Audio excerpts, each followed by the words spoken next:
Sin piel. Dicen que la Sierra del Venado, en la frontera oculta entre Guerrero y Oaxaca, es tan antigua como las piedras que la sostienen. Lo supe en 2009, cuando mi batallón recibió la orden de internarse en sus valles para cortar una ruta de armas que subía desde la costa. Me llamo Rodrigo Salas, entonces cabo con 6 años de servicio. Creí entender el terreno, selva baja, niebla vespertina y un entramado de veredas abiertas a machete por hombres que nunca se dejan ver. Lo que no entendí fue la persistente sensación de que, al acercarnos, la montaña misma retenía el aliento. Cada hoja que crujía bajo las botas parecía un reloj diminuto marcando la espera de algo que deseaba romperse.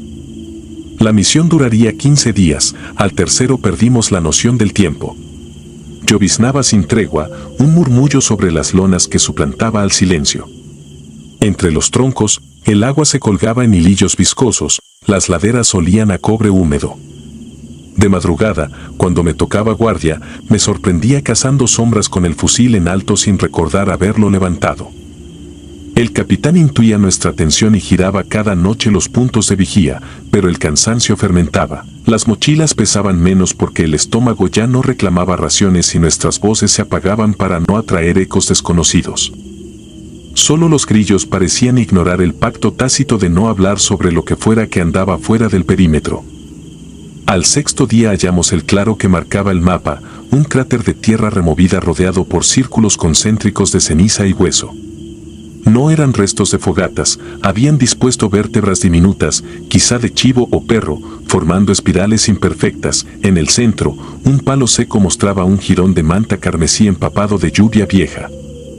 El subteniente quiso desmontar el altar y, al voltearlo con la punta de la bayoneta, descubrimos la huella más inquietante, impresiones frescas de pies humanos, pero demasiado pequeños, hundidas en el barro con un peso que desafiaba su tamaño.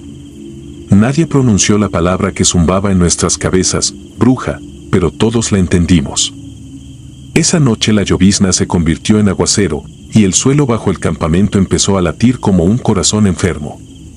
El cabo Primero Martínez, que dormía 10 metros a mi izquierda, se incorporó con tal violencia que casi desgarró la tela de la hamaca. Juro que vi la estampida del terror en sus pupilas antes de que gritara, «Allí está». Señalaba la penumbra entre los troncos, alumbramos con las lámparas y la vimos. Era alta, huesuda, sin piel visible, aunque un velo de sangre oscura la recubría como barniz. La lluvia resbalaba por su superficie y formaba hilos rosados que chorreaban hasta el suelo. Me sostuvo la mirada con ojos opacos, sin párpados, y sonrió con una boca imposible que parecía desgarrada hasta las mejillas. Dio un paso y el barro no la tragó, era como si flotara 1 centímetro sobre él. Disparé. La detonación rebotó en las laderas, pero la criatura se desvaneció, absorbida por la negrura entre los árboles. Quedamos petrificados. El capitán ordenó replegarnos y reforzar el perímetro con minas de ruido, aunque sabíamos que ningún explosivo detiene a un espectro. El resto de la noche fue un insomnio colectivo que se agazapaba detrás de párpados temblorosos. Al amanecer, el barro del claro exhibía nuevas huellas, 80 quizá, dispuestas en líneas que parecían una escritura arcana encaminada directamente a nuestro campamento y vuelta atrás, como si aquello nos hubiera contado, uno por uno. El 8º día enfermó Juárez, mi compañero de patrulla. La fiebre lo dobló en cuestión de horas, la piel se le cubrió de manchas violetas con bordes irregulares. Cantaba en sueños con una voz que no era la suya, un cántico de tono nasal imposible de replicar. El capitán envió un mensaje de extracción, pero los helicópteros no pudieron cruzar la neblina cerrada. Era como si la sierra hubiera erigido un techo compacto para conservarnos adentro. Atamos a Juárez a una camilla improvisada y continuamos, porque la orden de avanzar seguía vigente y porque retroceder implicaba atravesar de nuevo el claro de huesos. La segunda aparición me eligió a mí. Anochecía cuando me adelanté al grupo para buscar un cauce de agua. Sentí primero el olor, una pestilencia a metal oxidado mezclado con fruta podrida, y después la helada que asciende del suelo antes de un temblor. Volteé y la tuve encima. Sus dedos largos, afilados como raíces muertas, me agarraron el antebrazo. La carne se me petrificó al instante. Vi de cerca la malla de venas expuestas latiendo bajo el charco de sangre que la cubría.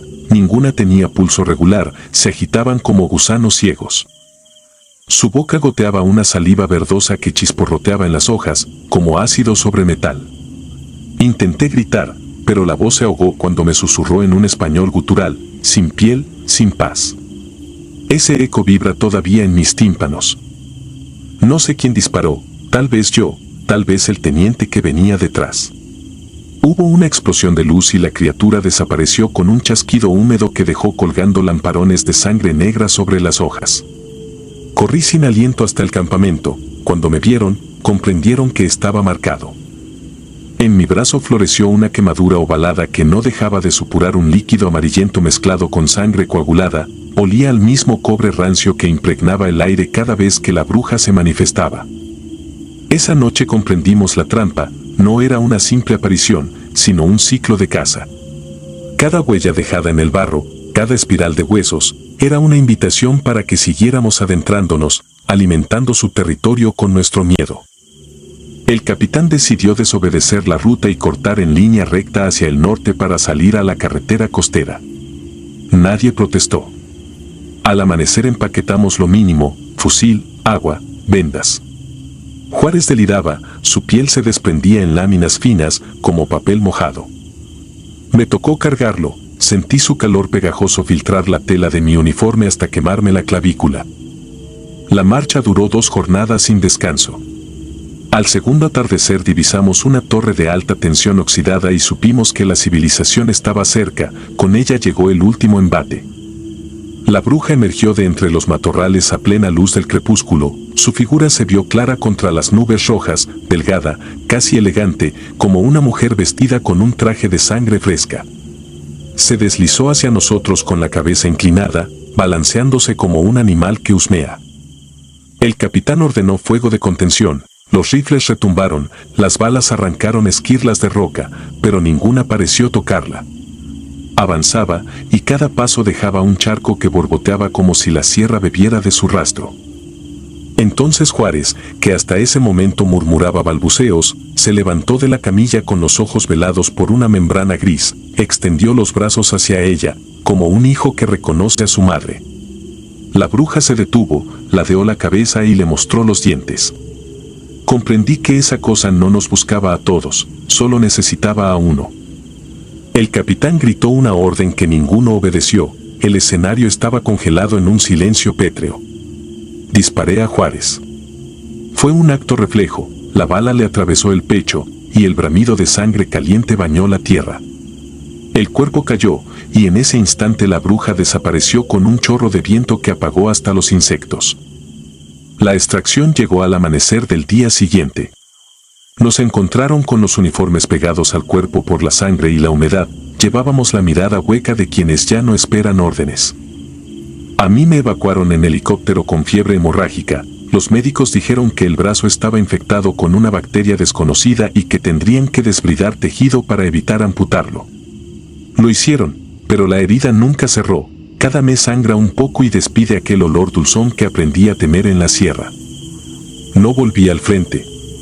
Me reubicaron en un archivo subterráneo del Estado Mayor, lejos de la jungla, del barro y de las huellas diminutas.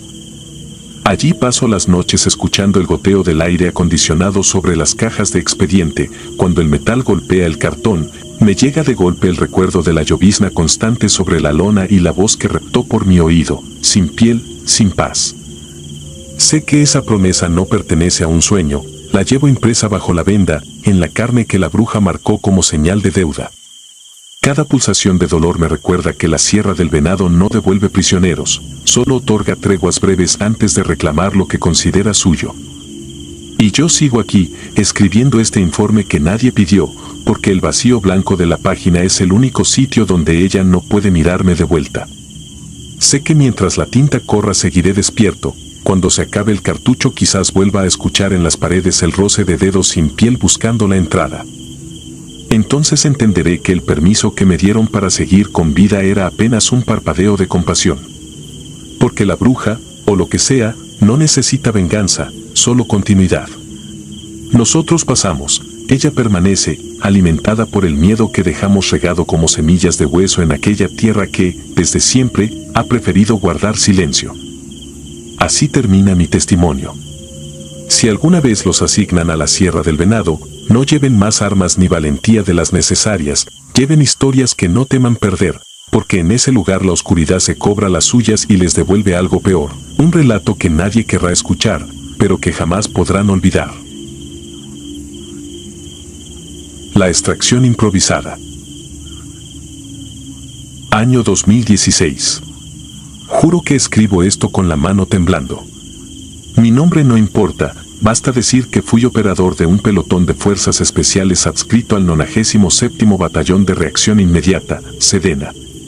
Éramos 8, curtidos en selva y montaña, convencidos de que nada humano podía doblegarnos.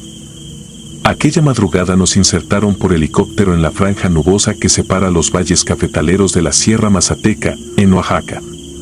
El objetivo, desmantelar un asentamiento clandestino dedicado al tráfico de guacamayas escarlata y pieles de jaguar. Inteligencia hablaba de vínculos con coleccionistas europeos, para nosotros era una misión rutinaria, solo otro cáncer que extirpar del territorio.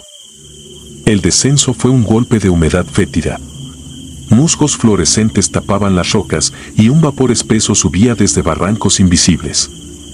Antes de que el rotor desapareciera, sentí que el bosque tragaba el sonido y lo rumiaba, como si algo allí abajo masticara cada eco.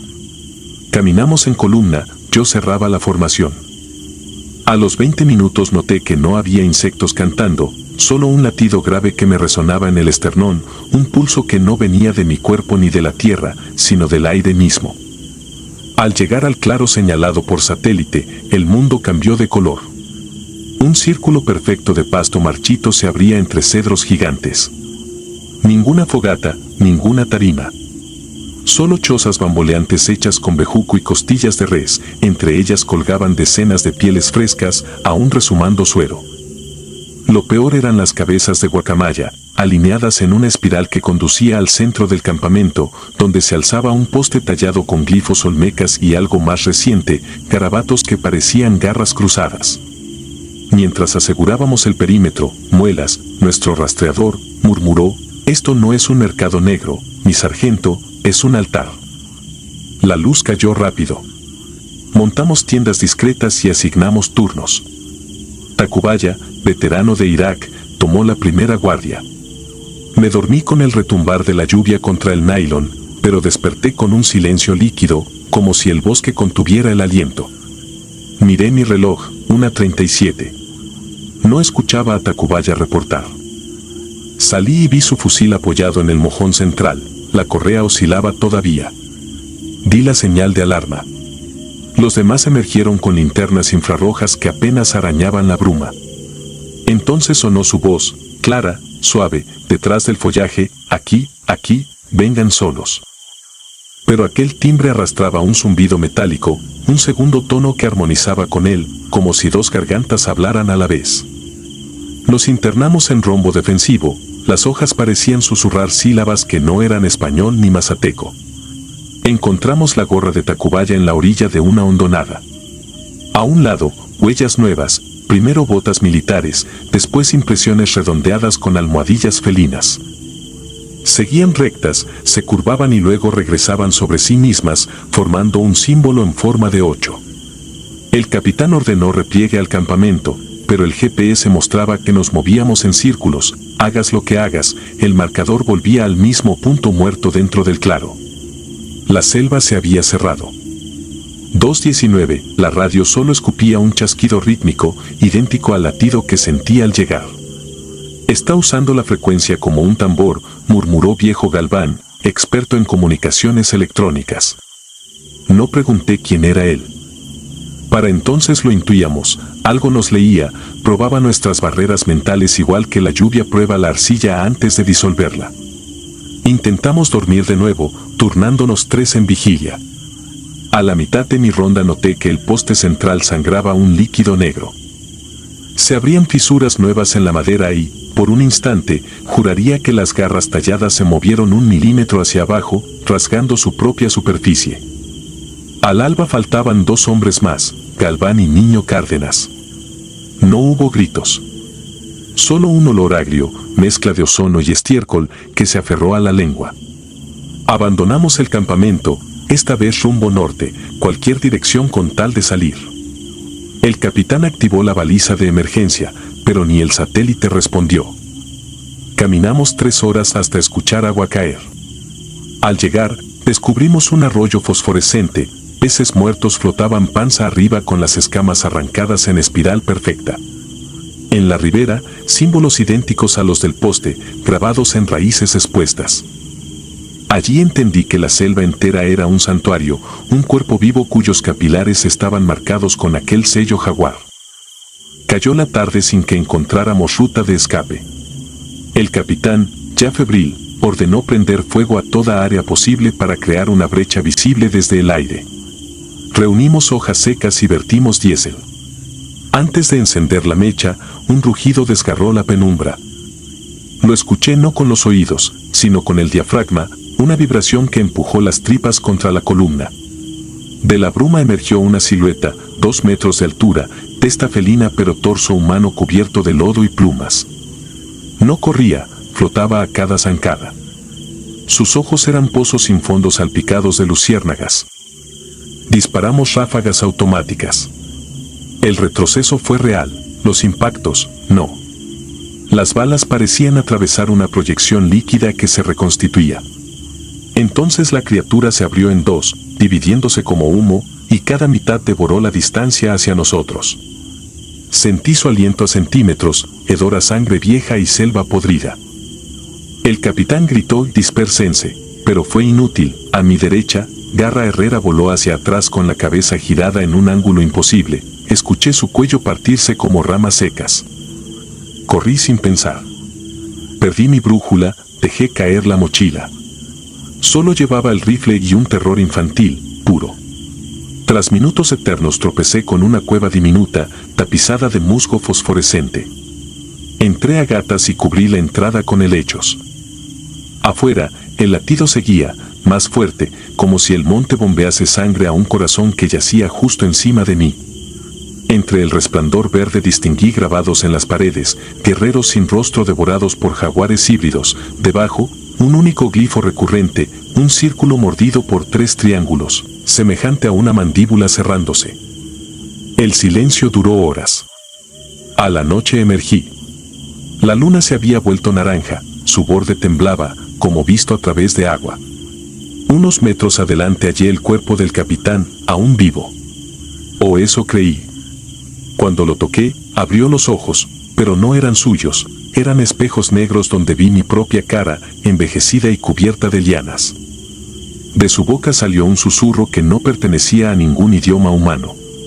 Intenté arrastrarlo, pero su piel se desprendía a pedazos, como corteza mojada. Lo dejé. No había nada que salvar. No sé cuántos días estuve perdido. En cierto punto, el bosque cedió sin aviso. Crucé un umbral de lianas y salí a una brecha de terracería donde un convoy de la policía estatal patrullaba. Me detuvieron apuntando, parecía un espectro, sin equipo, con sangre ajena reseca sobre el uniforme. Del escuadrón solo quedaba yo. Un helicóptero me llevó al hospital militar de Ixtepec. Diagnóstico oficial: desorientación postraumática, posible exposición a sustancias psicotrópicas. Me sometieron a interrogatorios médicos, no encontraron rastros de LSD ni escopolamina ni hongos. Pero en mis análisis de voz detectaron un segundo armónico grave, idéntico al de las grabaciones de radio de aquella noche. Los especialistas dijeron que era interferencia, yo sé que era el eco del rugido, todavía vibrando dentro de mí. El informe final clasificó la operación como fallida por causas ambientales extremas. Se abrió un expediente confidencial para las 5 bajas y los 2 desaparecidos. Yo firmé una cláusula de silencio y recibí incapacidad permanente. Desde entonces vivo en un cuarto sin ventanas, porque no soporto el sonido del viento golpeando los árboles, temo que cada ráfaga traiga de vuelta aquel pulso. Cuando cierro los ojos veo la espiral de picos amarillos de las guacamayas, oigo la voz de Tacubaya llamándome desde la maleza húmeda, y siento que algo enorme sonríe a mis espaldas con colmillos de obsidiana. A veces, de madrugada, el latido regresa, pum pum, pum pum, bombeando despacio en las paredes. Miro el reloj y siempre son las 1:37. El sonido se expande, llenando el cuarto hasta que creo que voy a reventar. Entonces, justo antes de gritar, escucho el susurro del capitán, la selva recuerda. Sé que, cuando el pulso alcance mi propio corazón, veré los ojos que devoraron a mis hombres y entenderé que nunca salí realmente de aquella montaña. Solo estoy viviendo la pausa entre latidos. Porque en la Sierra Mazateca, bajo la niebla que nunca duerme, algo espera la próxima ofrenda. Y yo llevo su marca, latiendo en la garganta, anunciando que pronto volveré a caminar en círculos hasta el claro donde las pieles cuelgan como banderas de derrota y las aves muertas susurran oraciones sin lengua. Allí, en el centro, los huesos seguirán ordenados en espiral, abriéndose hacia una oscuridad que no termina, la misma oscuridad que ya anidó en mi pecho y me está comiendo desde adentro. Cuando llegue el día, no habrá balas, ni radio, ni helicóptero que me saque. Solo quedaré de pie, inmóvil, oyendo el latido del monte hasta que mi voz se una al coro de los que desaparecieron, y sus ojos, los suyos ahora, brillen dentro de mí como brasas recién avivadas. Entonces, al fin, comprenderé por qué el jaguar camina sin dejar huella, porque la huella verdadera se queda atrapada en la memoria del que lo mira, y allí vive, imperdonable, para siempre. Si te gustaron las historias de terror, regálanos tu like y coméntanos qué te gustaría escuchar en el próximo capítulo. Y si no estás suscrito o suscrita, te invito a que lo hagas para que no te pierdas lo mejor del archivo del terror. Sin más, gracias por escucharnos, hasta la próxima.